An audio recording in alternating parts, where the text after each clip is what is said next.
Assalomu alaykum aka. Yana kech qoldimmi? Sani ota-onang bormi o'zi voqlik turg'izadigan? Voqliroq kelsang nima bo'ladi? Yana bir marta kech qolsang haydab yuboraman ishdan. Tushundingmi? Hop.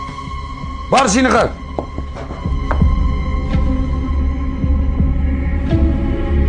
Nonni sotadi odamlarga, tushundingmi?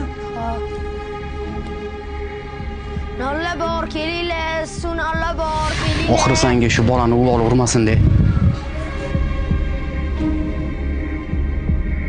Hey, yana kech qoldingmi? Salladagani siylagan men o'zim ahmoq. Boshqaga kechirim so'rama. Bor yo'qol bu yerdan. Xo'p, aka, qolaman. Bitta non bering. Aka nondan bittasini ololaring. Bor yo'qol ko'zimga ko'rinma.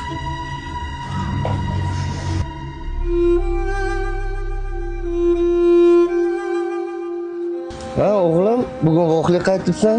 Hadijon, ertaga non olib kelolmayman, qo'rqaman. Nimaga, tinchlikmi? Chunki bugun kech qolganim uchun ishdan haydab yuborishdi.